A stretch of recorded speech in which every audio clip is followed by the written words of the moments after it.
नमस्कार शिक्षक, विद्यार्थी आणि पालक मित्रांनो. महाराष्ट्रातील कोणतीही शाळा मराठी शिकवणारच, नाहीतर थेट दंड किंवा त्या शाळेची मान्यता रद्द. शिक्षक मित्रांनो आणि विद्यार्थी मित्रांनो, आज आपण एक अत्यंत महत्त्वाचा असा शासन निर्णय बघणार आहोत. महाराष्ट्र शासनाने स्पष्ट केलं आहे की इयत्ता 1ली ते 10वी पर्यंत मराठी भाषा शिकवणे अनिवार्य आहे. हा नियम सर्व शाळांना लागू आहे. तुमचं इंग्लिश मीडियम असू द्या, CBSE असू द्या, ICSE असू द्या किंवा कुठलंही प्रायव्हेट स्कूल असू द्या. ठीक आहे. जर हा नियम शाळा पाळत नसेल तर शासनाने अतिशय कडक कारवाई करण्याची प्रक्रिया ठरवली आहे. प्रत्येक शाळेला ही नोटीस दिली जाईल. 15 दिवसाच्या आत हे उत्तर द्यायला लागणार आहेत आणि जर नियम मोडला तर 1,00,000 रुपयापर्यंतचा दंड किंवा त्या शाळेची पुढची मान्यता रद्द होऊ शकते. आणि हे जे काय आहेत, ही जी प्रक्रिया पार पडणार आहेत, त्यामध्ये शिक्षणाधिकारी ही तपासणी करणार आहेत. तक्रारी आल्यास कारवाई पण होणार आहेत आणि त्या शाळांना अपील करण्यासाठी 30 दिवस मिळणार पण आहेत. जर एखादी शाळा हा नियम पाळत नसेल तर ती शाळा बंद होऊ शकते.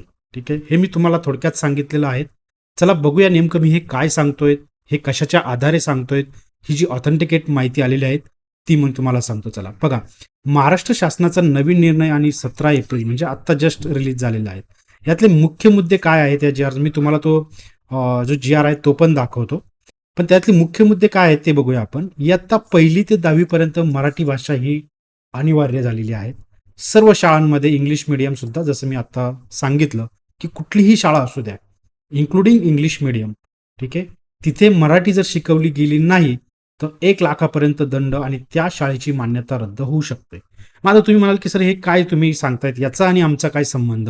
तर सगळ्यात मोठा फायदा हा काय होणार आहे, माझ्या दृष्टीने 2 सगळ्यात मोठे फायदे आणि आनंदाची गोष्ट अशा आहेत. एक तर आपली मराठी भाषेची जी आहे ती कुठल्या शाळेमधून, आता बऱ्याचशा इंग्लिश मीडियममधून ते काढून टाकलेलं आहे, तिथे हे विषय शिकवले जात नाहीये. बऱ्याच शाळांमध्ये हे चाललंय, सर्रास चाललेलं आहे. आणि दुसरी गोष्ट, याच्यामुळे काय परिणाम होत आहेत विद्यार्थी मित्रांनो, की जे आपले बांधव आहेत, ज्यांनी मराठीमधून त्यांचं व्यावसायिक अर्हता मिळवलेली आहे, D.Ed असेल, B.Ed असेल, M.Ed असेल, किंवा ज्यांचं मराठी भाषेतून एज्युकेशन झालेलं आहे, अशा विद्यार्थ्यांसाठी शिक्षक नोकरी भेटणं मग कठीण होत आहे. किंवा ह्या जागा जर त्या शाळेमध्ये जर मराठी शिकवलंच जात नाहीये तर त्या शाळेमध्ये ती जागा निघणारच नाही आणि आपल्या विद्यार्थी मित्रांना त्याचे स्कोप कमी होतोय. त्यांचा नोकरीचा, जॉबचा स्कोप हा कमी होत चाललेला आहे. त्याच्यामुळे माझ्यासाठी तरी ही अतिशय आनंदाची गोष्ट आहे की एक तर मराठी भाषा ही अनिवार्य केलेली आहे आणि दुसरी म्हणजे आपल्या बांधवांना, म्हणजे मराठीमधून एज्युकेशन घेतलेलं आहे किंवा मराठीमधून त्यांचे व्यवसाय करत आहेत, त्यांच्यासाठी ही मोठी अपॉर्च्युनिटी पण ठरणार आहेत. त्या जागा नक्कीच वाढतील. प्रत्येक शाळेला जर मराठी अनिवार्य झाली तर तिथे मराठी शिकवायलाच लागेल आणि त्याच्यामुळे आपली जॉबची अपॉर्च्युनिटी ही नक्कीच वाढेल.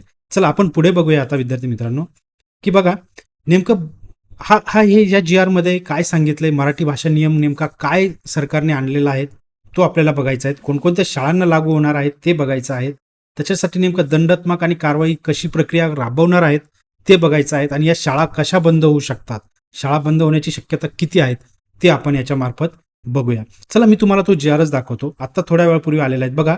राज्यातील सर्व शाळांमध्ये इयत्ता 1ली ते 10वी पर्यंत अध्यापन व अध्ययनामध्ये मराठी भाषा हा विषय सक्तीचा असतानाही सदर तरतुदींचे उल्लंघन करणाऱ्या शाळांना शास्ती करणे किंवा शाळांची मान्यता काढून घेण्यासाठी कार्यपद्धती निश्चित करणे बाबत अतिशय कडक निर्णय घेतलेला आहे शासनाने या ठिकाणी, की बाबा जर तुम्ही मराठी भाषा हा जर सक्तीचा नाही ठेवला, जर तुम्ही शिकवला नाही तर त्या शाळांची मान्यता काढून घेण्यात येईल, त्यांना दंडही करण्यात येईल. ठीक आहे. बघा आज 17 एप्रिल आहेत. थोड्याच वेळापूर्वी ही अपडेट आलेली आहेत विद्यार्थी मित्रांनो. चला बघूया पुढे आपण. ही प्रस्तावना जी दिलेली आहेत खूप मोठी प्रस्तावना आहेत, पण याच्यामध्ये हेच सांगितलं आहे कंप्लीट प्रस्तावनेमध्ये की हे असे वेळोवेळी बरेच आपले जी आर किंवा प्रस्तावना हे आलेलं होतं. बरेचसे त्यांनी नियम काढलेले होते. हे जे 4 आहेत ते त्याचा संदर्भ त्यांनी दिलेला आहे की हे वेळोवेळी शाळांना सांगितलं गेलं होतं. 2020 पासून ही गोष्ट चालू आहे. तरी पण असं शासनाच्या निदर्शनास आलेलं आहे की मराठी भाषा अजूनही शिकवली जात नाही. मराठी विषय हा सक्तीचा नाही आहेत. बऱ्याचशा स्कूल्समध्ये, शाळांमध्ये हे आहेत. आता मी सर्रास पुणे मुंबई सारख्या ठिकाणी बघत आहेत, बऱ्याच शाळांमध्ये मराठी हा ऑप्शनल विषय टाकून दिलेला आहे आणि बरेचसे कॅन्डिडेट मग मराठी भाषा सिलेक्ट करत नाही. हे खरे म्हणजे आत्ताची ही परिस्थिती आहे विद्यार्थी मित्रांनो. तर आता जर या निर्णयामुळे मला असं वाटतं की आता प्रत्येक शाळेला मराठी हा कंपल्सरी ठेवायलाच लागणार आहे आणि मराठी हा शिकायलाच लागणार आहे. ठीक आहे, तर हे सगळं प्रस्तावनेमध्ये त्यांनी दिलं आहे बघा, की ज्या शाळा मराठी भाषा हा विषय शैक्षणिक वर्ष 20-21 पासूनच सक्तीचा करण्यात आलेला आहे, तरी पण बऱ्याचशा शाळांनी हे असं केलेलं नाहीये. तर त्यांनी सांगितलंय एक सक्तीचा विषय म्हणून जर मराठी शिकवत नसाल किंवा नाही, अशा शाळेची मान्यता किंवा ना हरकत प्रमाणपत्र एनओसी, त्याला एनओसी म्हणतो आपण, रद्द करण्यात येईल आणि अशी शाळा ज्याच्याशी संलग्न आहेत त्या संबंधित मंडळींना किंवा प्राधिकरणांना तशी अर्थाची सूचना देखील पाठवण्यात येईल.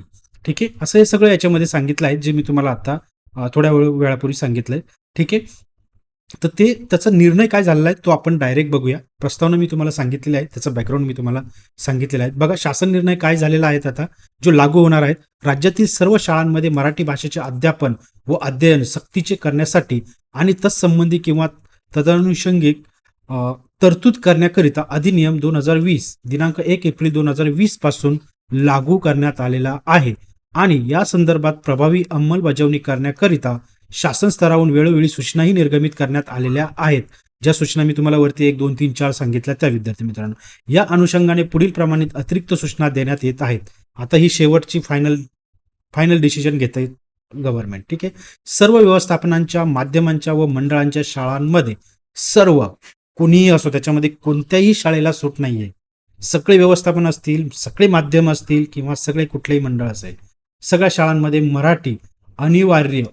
मराठी अनिवार्य भाषा अध्यापनासाठी मराठी विषयातील विविध शैक्षणिक अर्हता प्राप्त शिक्षकांची नियुक्ती करावी. ठीक आहे, अतिशय महत्वाचं, मराठी विषयातील विहित शैक्षणिक अर्हता प्राप्त शिक्षकांची नियुक्ती करावी. सगळ्यात महत्वाचं जे आपल्या बांधवांसाठी आहे, जे आपले शिक्षक भरतीसाठी जे मुलं आपले एवढी मेहनत घेत आहेत आणि त्यांचा खूप मोठा प्रश्न आता मागे उपस्थित झालेला होता. ते मुलं मला सांगत होते किंवा त्यांच्या कमेंट्स होत्या किंवा जे मला फोन करून विचारत होते, सर मराठी विषय सगळीकडे इंग्लिश चाललाय, आम्ही मराठीमधून एज्युकेशन घेतलंय, आमची शैक्षणिक अर्हता, आमची व्यावसायिक अर्हता सगळी मराठीमधून आहेत, मग आमची जॉब ऑपॉर्च्युनिटी कमी होत चाललेली आहे, याचं काय करायचं. आणि ते खरं चित्र आहेत विद्यार्थी मित्रांनो. तर ते आता इथे मला तरी असं वाटतंय कुठंतरी त्याला आता ह्या आपल्या मराठी विषयाला चान्स मिळणार आहेत, त्या जागा नक्कीच वाढणार आहे भविष्यामध्ये, या जागा 100% वाढणार आहेत. याचा अर्थ असा नाही होत की दुसऱ्या विषयांसाठी मग कमी होईल, ज्यांचं इंग्रजी मीडियम असेल किंवा असेल तर बिलकुल नाही, ते तर आहे तिथे आहेच, पण त्या शाळांमध्ये फक्त मराठी विषय हा ऍड म्हणजे कंपल्सरी केला, ऍड नाही, तो ऑलरेडी होताच, पण लोक त्याला किंवा ज्या शाळा होत्या तर त्याला आता तेवढं गांभीर्याने घेत नव्हते किंवा त्याला कंपल्सरी ठेवत नव्हते, ऑप्शनल टाकलेले होते, ते आता त्यांना कंपल्सरी झालेले आहेत. म्हणून ही जी लाईन आहे ती आपल्या विद्यार्थी मित्रांसाठी खूप खूप महत्वाची आहे. ठीक आहे, चला पुढे जाऊया आपण.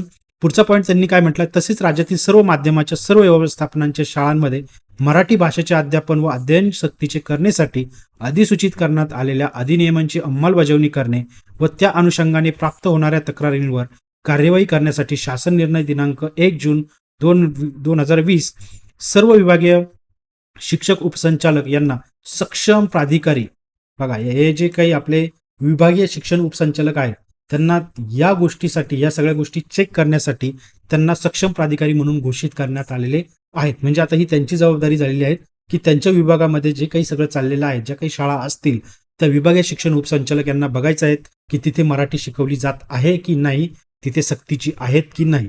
जर नसेल तर त्यांना त्यांच्यासाठी कारवाई ते करू शकतात.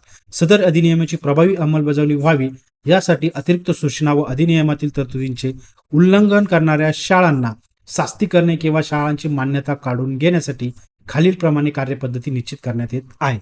तर यामध्ये अतिशय थोडक्यात असंच म्हणायचं आहे की त्यांनी प्रॉपर अधिकारी निवडलेले आहेत, त्या शाळांवरती शास्ती करणे, त्यांना दंड करणे, त्या शाळांची मान्यता काढून घेणे. जर एखादी शाळा त्यांना नोटीस देऊनही जर ऐकत नसेल तर त्या शाळेची एनओसी मान्यता रद्द होऊ शकते. त्यांनी हे खूप सारे नियम दिलेले आहेत विद्यार्थी मित्रांनो. बघा, हे खूप सारे नियम दिलेले आहेत.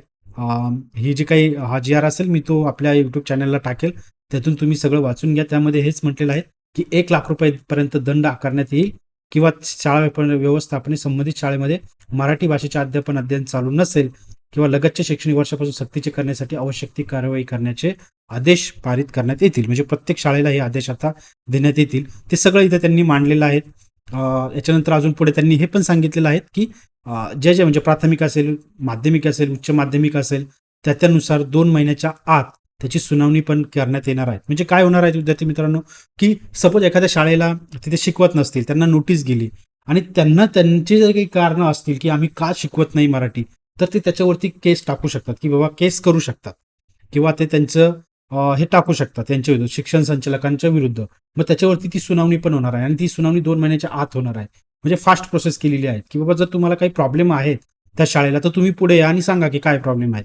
त्याच्यावरती 2 महिन्यामध्ये सुनावणी पण होणार आहे. ठीक आहे, तर हे सगळं इथे दिलेलं आहे.